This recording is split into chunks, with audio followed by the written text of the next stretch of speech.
Hello students, welcome to my YouTube channel. আজকে আমরা spoken ইংলিশের উপরে আলোচনা করব। আমরা ইতিমধ্যেই একটি মাত্র ভিডিও তৈরি করেছি। প্রথম ভিডিওতে আমরা আলোচনা করেছি যে স্পোকেন ইংলিশ শিখতে গেলে আমাদের কি কি পদক্ষেপ গ্রহণ করা উচিত, যে পদক্ষেপগুলো গ্রহণ করলে আমরা ইংলিশে খুব দ্রুত কথা বলতে পারবো এবং সহজে শিখে ফেলতে পারবো। সো আজকের এই ভিডিওতে আমরা আলোচনা করব যে যারা একেবারেই লার্নার্স, ইংলিশ প্রথমেই শিখছো বা বলার চেষ্টা করছো, তোমরা প্রথমে কি শিখবে, অর্থাৎ স্টেপ 1 থেকে আমি আলোচনা করব। So in the first video we have discussed about the basic rules or basic guidelines. If anyone follows these rules or guidelines, he will be able to speak in English fluently. But it is not a easy task. It is a continuous task. It is continuous process. If you follow these rules regularly or slowly, and I am sure that you will be an expert in English. তো চলো আজকের আমরা শুরুতে বা step 1 ভিডিওতে আমরা কি আলোচনা করব সেটা দেখা যাক। দেখো, ইংলিশ শিখতে গেলে তোমাকে তো কিছু বেসিক জিনিস জানতে হবে।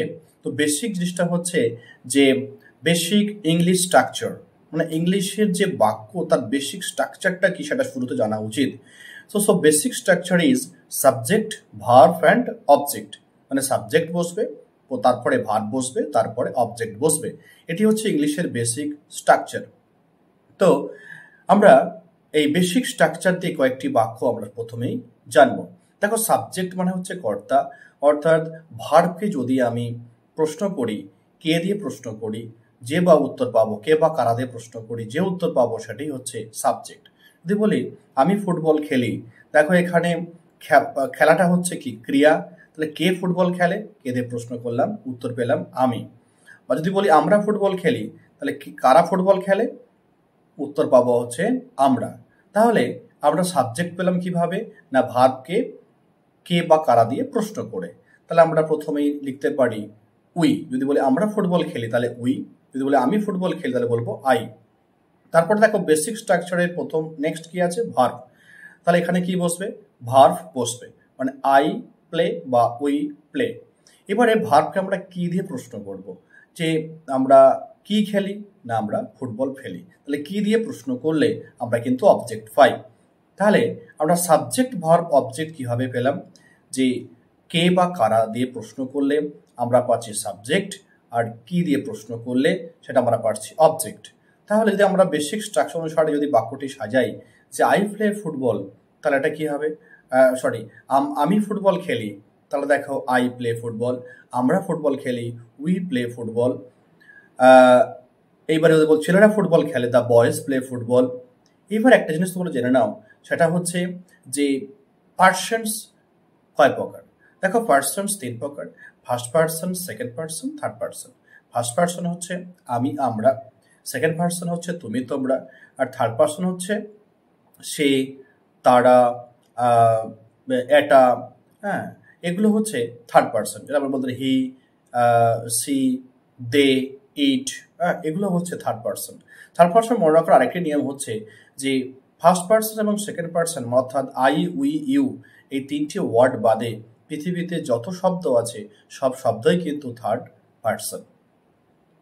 আরেকটা জিনিস জানতে হবে যে থার্ড পার্সন সিঙ্গুলার নাম্বার হলে ভার্বের সঙ্গে এস বা ইএস যুক্ত হয়। মোস্ট ইম্পর্টেন্ট, অনেকে এটা বুঝতে পারে না যে থার্ড পার্সন সিঙ্গুলার নাম্বার হলে ভার্বের সাথে এস বা ইএস যুক্ত হয়।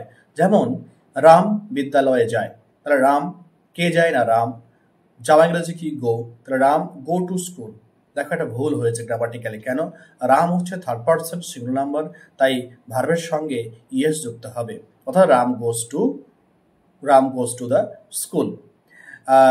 বলতে পারি যে রানী ফুটবল বা রানী হচ্ছে গান গায়, রানী সিংস আ সং।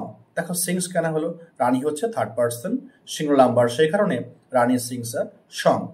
রাম একটি পেন কেনে, তাহলে রাম বাইজ আ পেন। বাই মানে হচ্ছে কেনা, রাম বাইজ আ পেন। আচ্ছা, এটা গেল আমাদের কি কি জানলাম। তাহলে আমরা বেসিক স্ট্রাকচার জানতে হবে, তারপরে সাবজেক্ট, ভার্ব, অবজেক্ট জানতে হবে। এবার হচ্ছে কিছু কমন ভার্ব, সেগুলো তোমাদের অবশ্যই করে জানা দরকার। কমন ভার্ব কি? যদি আমরা ঘুমাই, রাত্রে ঘুমাতে যাই, তারপরে আমরা খাই, স্লিপ, ইট, প্লে, এগুলো এগুলো হচ্ছে ভার্ব। ভার্ব কি করে চিনব? যে শব্দের দ্বারা কোনো কিছু কাজ করা বোঝায় তাকে আমরা ভার্ব বলি। যেমন প্লে, খেলা করা, দেখো এটা কাজ করা বোঝাচ্ছে। স্লিপ, ঘুমানো, এটাও একটি কাজ করা বোঝাচ্ছে। তাহলে যে শব্দের দ্বারা কাজ করা বোঝায় সেই সমস্ত ওয়ার্ডগুলোকে আমরা বলি হচ্ছে ভার্ব।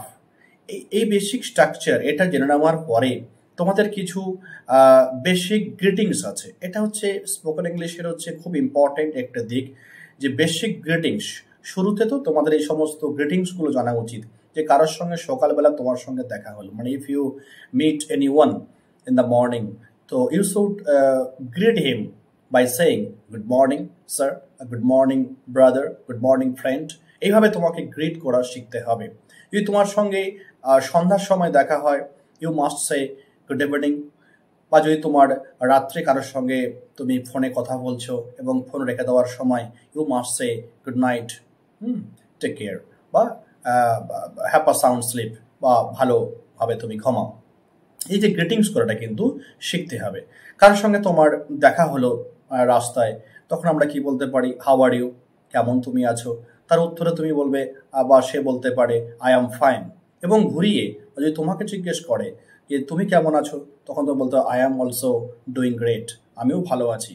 মানে সেম একই কথা, আই এম অলসো ফাইন এটা না বলাই ভালো, I am also doing great এটি বলতে পারো।